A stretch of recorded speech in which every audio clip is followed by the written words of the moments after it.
Hi, my name is Jim Faring, and I'm a graduate admission counselor here at Elmhurst University for our supply chain management program. I'm with Dr. Roby Thomas, who's the supply chain management program director. I just wanted to talk to Dr. Thomas a little bit about the program and an exciting change that we implemented for this coming fall for students who start in the fall. Hi, Dr. Thomas. Hi, Jim. How are you? All right, thank you. So I just wanted to say about our supply chain program. It's one of the first and longest running programs of its kind in the Chicagoland area. It takes just 21 months to complete the entire degree. So those should fly by. And after that, you have a master's degree in supply chain management. Um, Something exciting happened for the program. This is going to be starting this fall of 2021. And I wanted you to comment on, if you could, Dr. Thomas. We've implemented something called our EU Flex format. So if you could just talk about that for a few minutes about what it's about and why you decided to go this route with the program. Mhm. Yeah, as Jim, as you mentioned, we started this program in 2001, and we were the first program offering a master's degree in supply chain management in the Chicagoland area. And since then, of course, there are other programs in the area that do supply chain, but ours is a very unique program in the sense that we specifically focus on the supply chain and how do you manage and plan the supply chain. So ours is not an MBA degree with a concentration in supply chain. Ours is actually a full Masters of Science.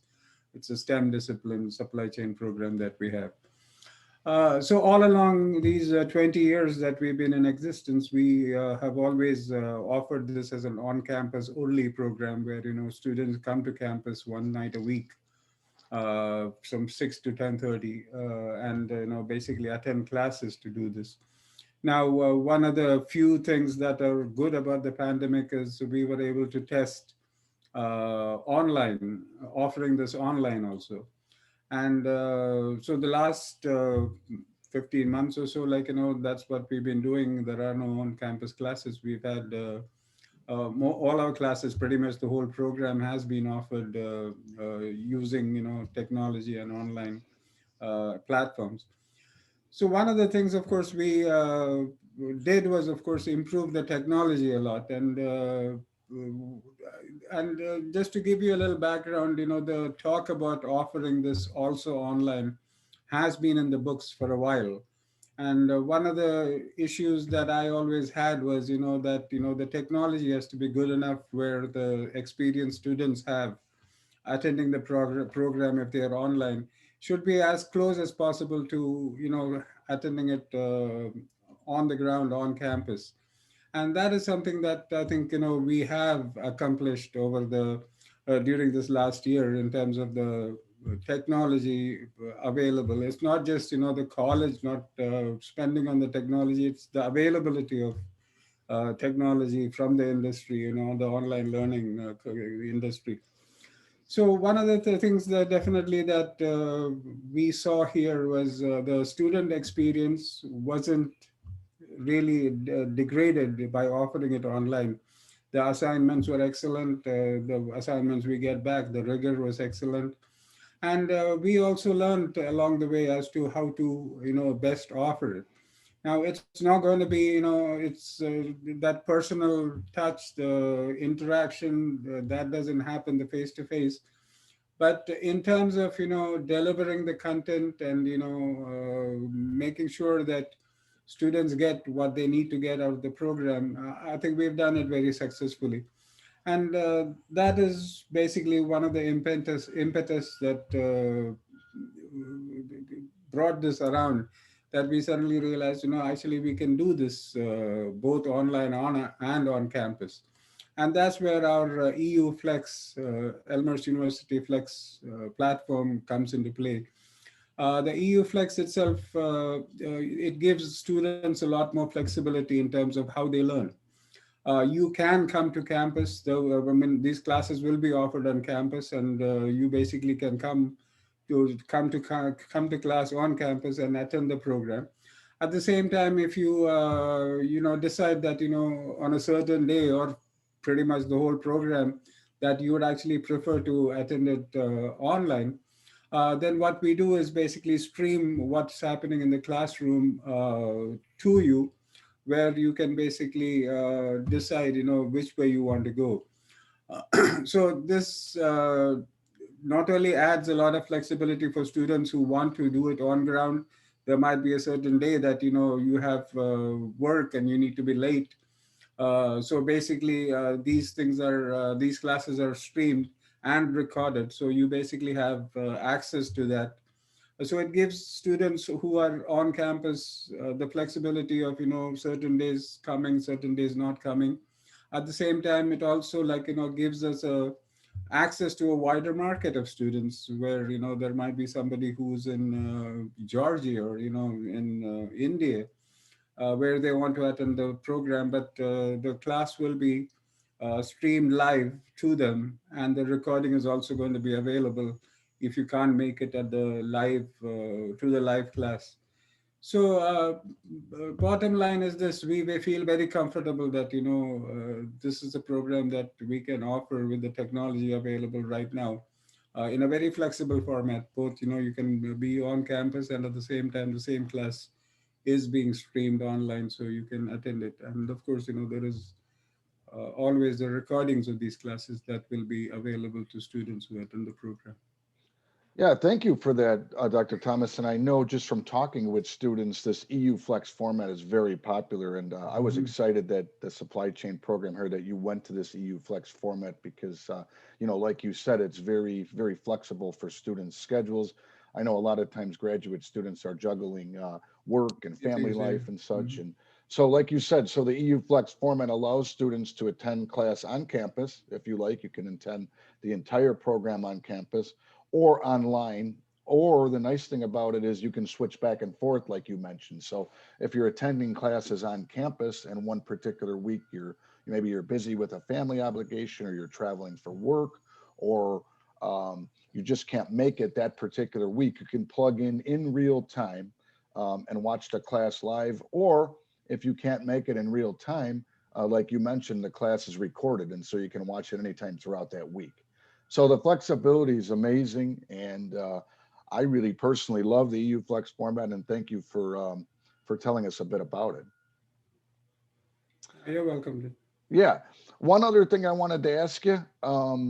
I get a lot of calls from students, and they are interested, obviously, in the supply chain program, but especially recently, and I think, maybe, and you can comment on this, due to the pandemic, COVID-19, the supply chain management folks were really in the front lines of keeping our goods moving, commerce flowing, keeping our store shelves stocked.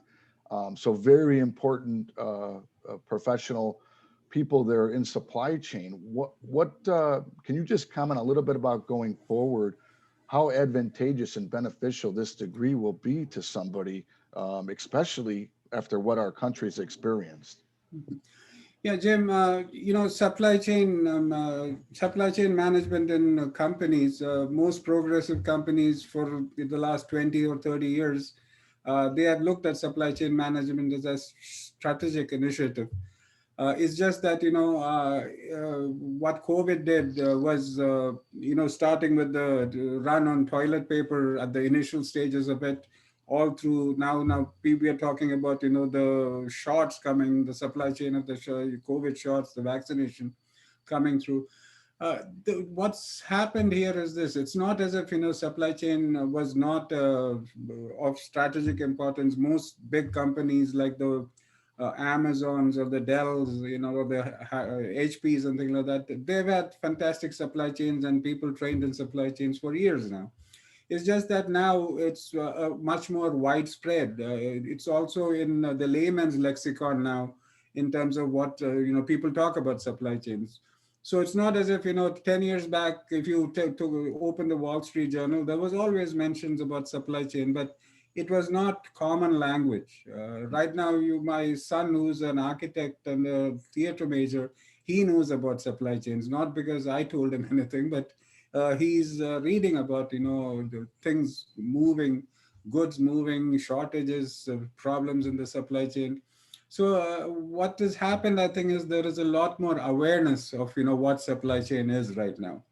More and more you see companies actually have dedicated senior vice presidents for supply chains, because now people know, across functions there is this thing that glues everything to everything, everybody together, irrespective of which silo that you come from. There is, across the silos, there is something that glues everybody together, brings everybody together, make sure there is collaboration, to basically make sure that goods from your vendor's vendor all the way to your customer's customer are delivered seamlessly. So that is basically one of the things, I think, the reason for the interest. People are now much more aware of what supply chains are in a company. That was not the case maybe even pre-COVID. But like I said before, supply chains, in if you look at most of these progressive companies that are run well, supply chain was always like considered a very strategic initiative. So that's basically what has happened. Is now I think a lot more people are aware of supply chain and what supply chains do, and how important a supply chain is to a company, and managing it well. That is, I think, what has happened. Yeah, and thank you for putting that into perspective like that. And like you said, I mean, I think years ago, it wasn't as common to hear about it as it is now. And again, Yeah, if you look at it, I mean, the supply chain as a field, even in academics, for example, it's only about 20, 25 years old. Okay, so none of us were trained in supply chain per se, because nobody talked about supply chains. But as time went, about I got into supply chains about 25 years back, and I was an operations management sort of person. And I think that is where these supply chains actually first were conceptualized, where you suddenly realize that all these silos cannot work as silos. There is everybody involved, and there is some processes that go across companies, and that basically was basically the focus of supply chain management. So to me, like that's something that has always been there in the last 20, 25 years, but it's not like marketing or finance, where since the inception of your MBA programs and things like that, you always focused on these different silos. You specialized in one of these silos. Mhm. What supply chain does is takes all these silos and looks at this, what part do they play in terms of getting things from your vendors to your customers, and vice versa. All right, and how do you manage it as well as possible? So there is a lot of cross functionality and a lot of collaboration that is required. So it evolved as something that progressive companies basically suddenly realize we need to focus on this, because that's where the costs are. Okay, because supply chain, if you look at it, the revenue only comes when it reaches the customer. That's the only time there is revenue, money coming in. The rest of it is all costs, and unless you manage these costs along the way, your margins are always going to be short. So that is, I think, what has happened over the last 20, 25 years. So it is a relatively new field. I think But yeah. again, like you said before, like suddenly, or I said before, suddenly there's a lot more awareness in terms of what supply chain does. Yeah, I just sitting here mesmerized by you. I enjoy listening to you. I'd like to sit in one of your classes sometime. But anyway, thank you for that, Dr. Thomas. And I wanted to say thanks for your time. I just wanted to let students know um, that so you'd finish this degree in just 21 months. Our application, there is no application fee. It's free to apply. We're on a rolling admission. So there's no hard deadline for you, but the sooner the better. So the sooner you submit your application, Mhm. the better that is, so we can get you admitted into the program and secure your spot. Mhm. Classes would start the first week of September in the fall here of Mhm. 2021. Mhm. There's a lot of interest in the program, so the sooner that you can get your application in, the better. Mhm. In order to get your application complete, we just need to see a current resume, about 1,000 word statement of purpose, just letting us know what your professional and personal goals you hope to achieve by earning this degree. Sort of tell us maybe your passion for supply chain and where you want this degree to take you. Three professional references that can be either from undergraduate professors, maybe people that you've worked with or people that you currently work with, like supervisors and such, and then just your undergraduate transcripts. So once we have those four things, we'll have an admission decision for you in just 1 week. And then we get you all locked in and ready to start this fall.